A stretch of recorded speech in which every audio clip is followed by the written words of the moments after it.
Good evening and thanks for joining us on your Monday. I'm Sophie Erber. President Joe Biden's first NATO summit as president is well underway in Brussels tonight.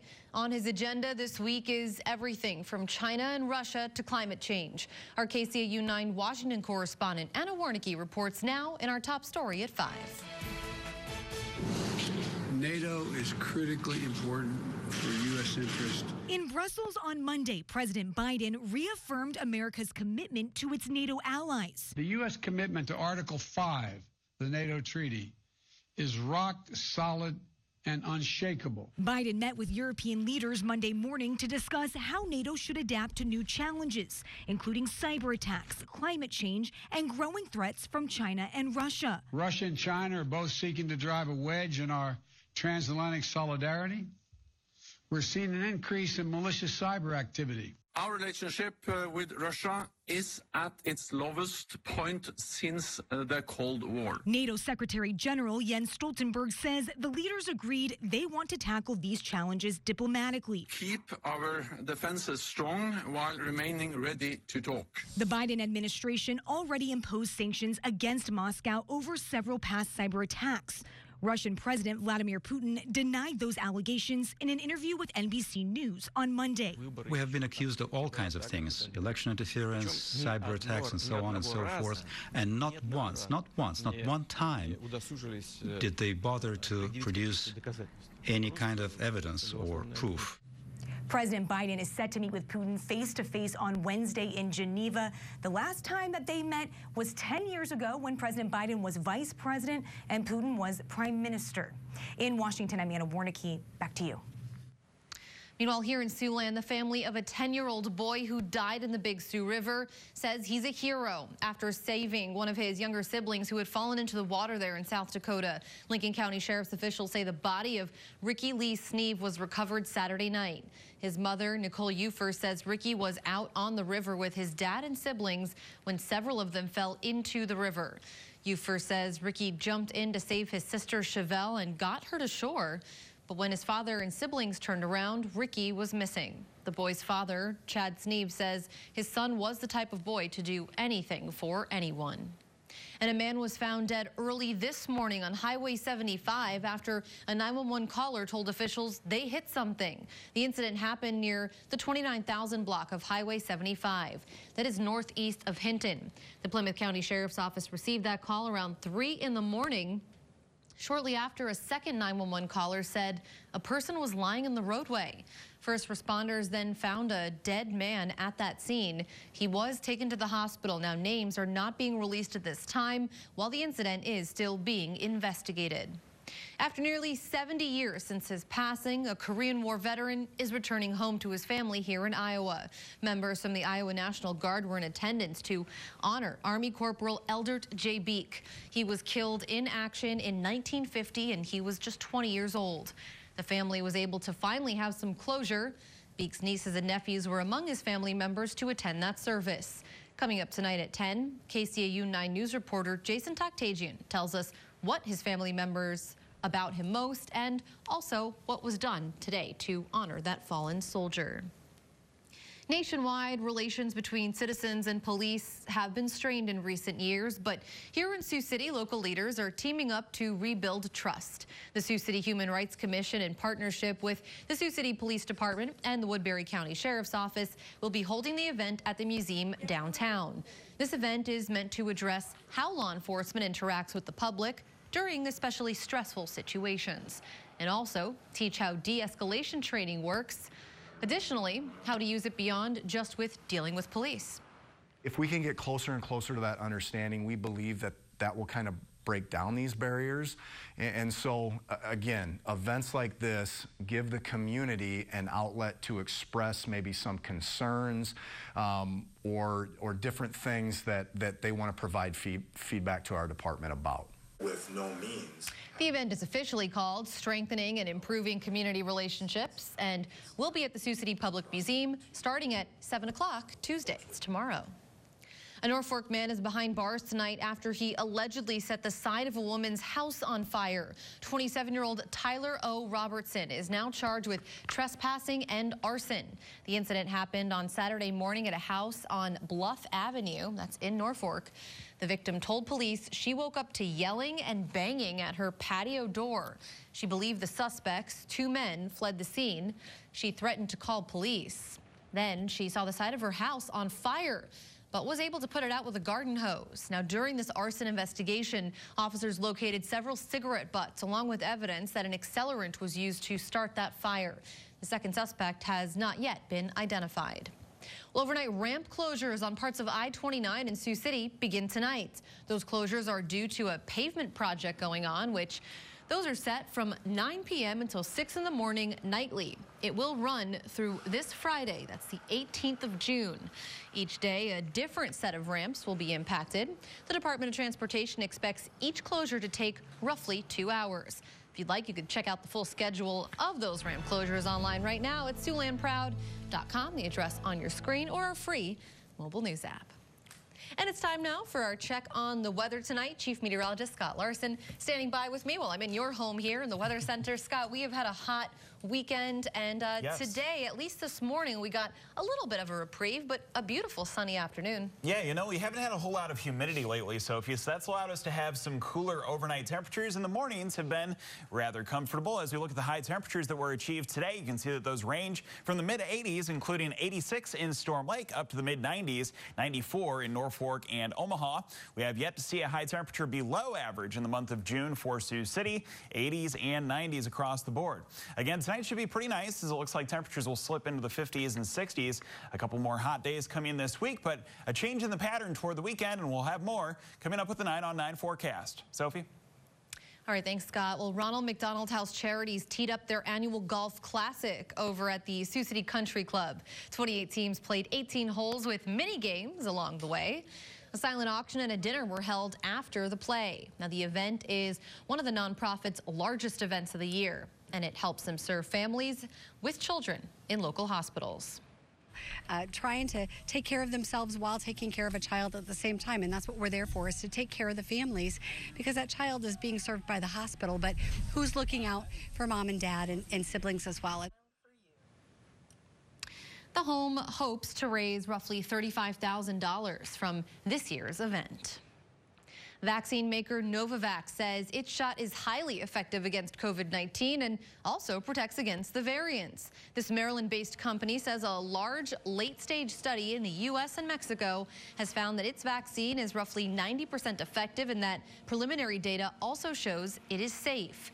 Novavax previously conducted smaller studies in Great Britain and in South Africa. The company plans by the end of September to file for emergency use authorization in the U.S., Europe, and elsewhere.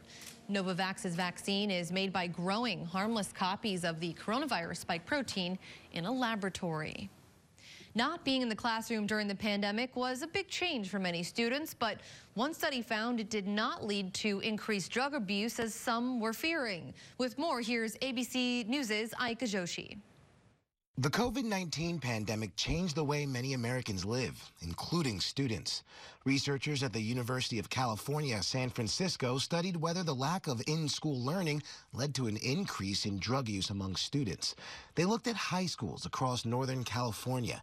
They found that substance use among high school adolescents did not change during the lockdown. But they found large numbers of students simply stopped exercising during the stay-at-home order. They recommend schools and parents encourage adolescents to stay active for at least 5 days per week, especially as we start the summer months. With this Medical Minute, I'm Micah Giacchi. Well, oil prices, you might have already noticed, on the rise again as demand continues to rebound after the coronavirus slows down. During today's trading, Brent crude has hit $73.12 a barrel. That's the highest price since May of 2019. The demand being driven by more planes in the air and, of course, more cars on the road. But many of those cars are getting older. Research firm IHS Markit says the average age of a car in the U.S. in 2020 rose to just over 12 years old. The experts say that was pushed up by the pandemic as people drove less and even cut back on car buying in general last year. An iconic American actor has passed away. We're taking a look back at the career and character of actor Ned Beatty coming up in just a few minutes. And get ready for a spike in temperatures later this week into the mid-90s on Wednesday and Thursday. We're tracking some slight thunderstorm chances, and we'll have a preview of how the Father's Day weekend is shaping up in your 9 on 9 forecast. That's next. You're watching KCAU 9 News with Sophie Erber and Chief Meteorologist Scott Larson. This is KCAU 9 News at 5. Very hot temperatures in the afternoon hours there in the mid-90s for both Wednesday and Thursday. It looks like we'll cool things off as we head into the Father's Day holiday weekend here. Highs in the mid-80s for Friday and Saturday, 88 degrees on Sunday. And next Monday, another chance of some storms and even cooler temperatures to follow, down around 80 degrees next Tuesday and Wednesday. Well, Willie was out and he was noticing this great sunset that was happening in Mobile, Iowa. And, well, his cat wasn't quite as impressed. He was just chilling on the deck there. Thanks to Willie for snapping that picture and sending it along. If you have one of your own, go to SiouxlandProud.com, find the weather tab, roll down to send us your photos. If you have a great sunset or sunrise, or, you know, maybe you were lucky enough to get some of that rain this morning. If you have a storm picture, pass it along. Yeah, we don't have too many storm pictures. And I'll say the cat was probably impressed. They just have to act like they're not impressed. That's right. That's what cats do. All right, thanks, Scott. Well, emergency crews are battling massive fires right now at a Northern Illinois chemical plant that exploded into flames. A large fire caused heavy smoke to cover the air surrounding ChemTool Incorporated. That ended up triggering a mandatory evacuation for residents and businesses in a 1-mile radius. An estimated 1,000 people are affected. That's the blast. There were no immediate reports of injuries. The plant manufactures grease products, lubricants, and other fluids. Well, you've heard of smartphones, of course, watches, and light bulbs. But what about smart gardens? The new tech is revolutionizing indoor gardening. You'll see how coming up in about 7 minutes. But first, you may not know his name, but moviegoers know his face. He appeared in films ranging from Toy Story 3 to Deliverance. We're remembering his life through film. Next. Space that people can train and be able to use. From Sioux City's newest sports facility Needs to be cut out of there. to a Siouxland farm making award-winning wines, KCAU has been bringing Siouxland stories to life every Thursday at 5 and Welcome back. Tributes are pouring in today for the actor Ned Beatty. He played commanding roles for many decades and once explained why he preferred to play the supporting actor. ABC's Megan Tesvarian has more. Ned Beatty spent half a century appearing in some of the industry's most iconic movies, with credits in more than 150 films, TV shows, and theatrical performances. His film career began in 1972 as a happy-go-lucky member of a 4-man canoe trip in Deliverance. Well, hell, I guess this river comes out somewhere, don't it? In a 1977 interview with Good Morning America, Beatty spoke about that pivotal role. Quite honestly, we did get evicted, but I think it was because I was making money and the owner wanted me to buy the property. He happened to see my face hanging out on the tubes.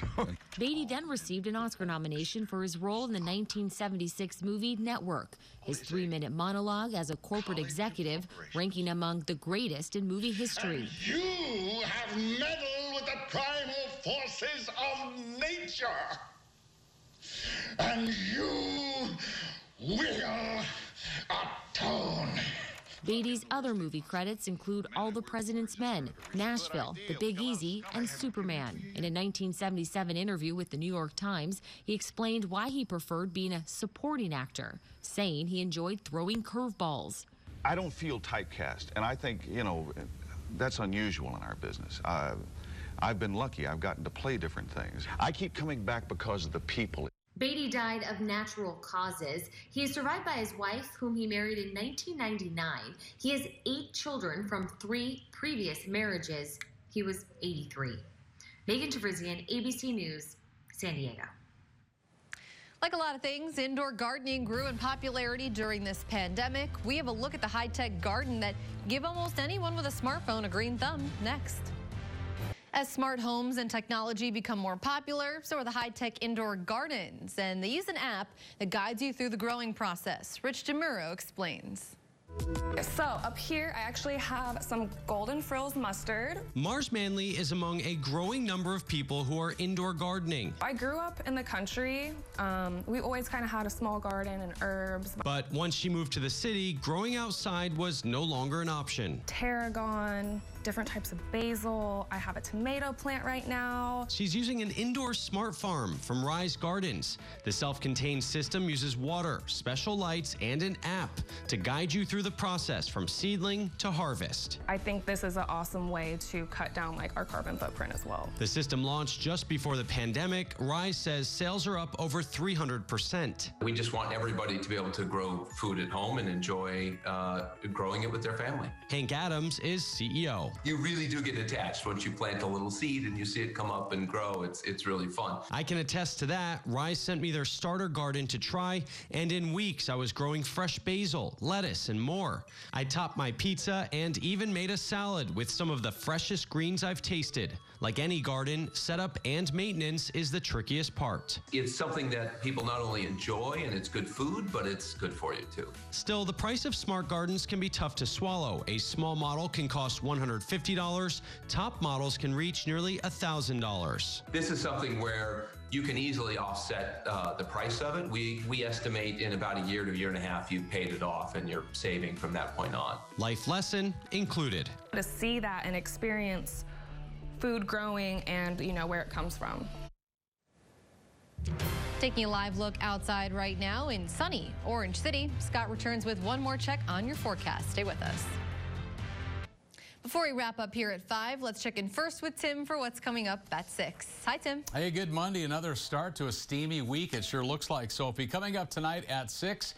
If you turn back the calendars to April the 1st, parts of Siouxland are now part of the driest stretch, the 11th driest stretch, I should say, of weather since records began being kept in 1893. It's becoming a growing concern for local farmers. We'll talk with staffers at the USDA about that. And meet a 60-pound 8-year-old who's taking the wrestling world by storm. Already a 16-time All-American and 2-time state title champ. He's got an impressive story, Sophie. We'll share that sports note, as well as Jake taking a look at the Olympics. This year's Summer Olympic team coming together as far as the swim team. That's in Omaha all this week. Very impressive. Looking forward to that. Thanks, Tim. And also, I'm looking forward to our forecast. Yeah, it looks like we're going to have some hot temperatures, highs in the 90s. So a little cool off comes our way this weekend. All right. Thanks, Scott. Thank you for joining us. See you again at 6. Good night.